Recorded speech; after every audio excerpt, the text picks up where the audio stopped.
ભરૂચ જિલ્લાના દહેજ પોર્ટ પર સુરક્ષા વધારવામાં આવી।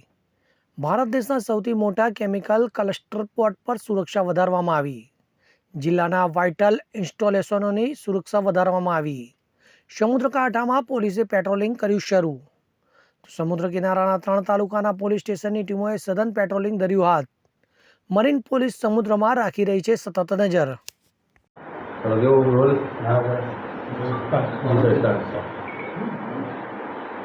પાકિસ્તાનમાં ચાલતી આતંકવાદી પ્રવૃત્તિઓ વિરુદ્ધમાં ભારત દ્વારા જે કાર્યવાહી કરવામાં આવી અને ત્યારબાદ પાકિસ્તાન દ્વારા યુદ્ધ વિરામનો ભંગ કરી સરહદ ઉપર જે હુમલા એણે ચાલુ કરેલા અને સરહદ ઉપર જે તંગદિલી ફેલાયેલી છે એના અનુસંધાનમાં ભરૂચ જિલ્લામાં કોઈ પણ પ્રકારનો અનિચ્છનીય બનાવ ના બને તેના માટે પોલીસ અધિક્ષક શ્રી મયુર ચાવડા સાહેબે તમામ પોલીસ અધિકારીઓને જરૂરી બંદોબસ્ત અને પેટ્રોલિંગ રાખવા માટે સૂચના કરેલી છે। જે અંતર્ગત અગત્યની જગ્યાઓ પર પૂરતો પોલીસ બંદોબસ્ત રાખવામાં આવેલો છે, પેટ્રોલિંગ કરવામાં આવી રહ્યું છે, વાહન ચેકિંગ ચાલુ કરવામાં આવેલું છે।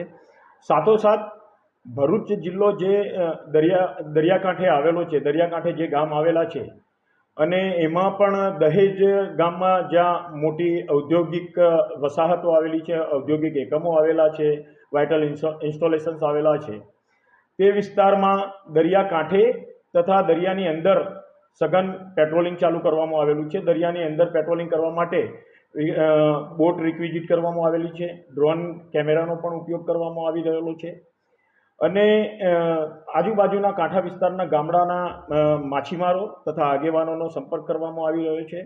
એમને કોઈ અફવામાં નહીં દોરાવવા માટે પણ એમને સમજ કરવામાં આવી રહી છે। કોઈ પણ શંકાસ્પદ ગતિવિધિ જણાય તો તાત્કાલિક પોલીસને જાણ કરવા માટે પણ સમજ કરવામાં આવી રહી છે। આ રીતે તકેદારીના પૂરતા પગલાં ભરૂચ પોલીસ દ્વારા લેવામાં આવી રહ્યા છે। સાથોસાથ સોશિયલ મીડિયામાં પણ કોઈ ખોટી અફવાઓ કોઈ ફેલાવતું હોય, કંઈ ખોટી પોસ્ટ મૂકતું હોય તો એ બાબતે પણ સોશિયલ મીડિયામાં ઉપર પણ સાયબર ક્રાઇમ દ્વારા પૂરતી બાદ નજર રાખવામાં આવી રહી છે। હવે જુઓ દેશ દુનિયાની તમામ ખબરો તમારી આંગળીના ટેરવે। ઉઠાવો મોબાઈલ અને ગૂગલ પ્લે સ્ટોર પરથી ડાઉનલોડ કરો અમારી CN24 ન્યૂઝ મોબાઈલ એપ।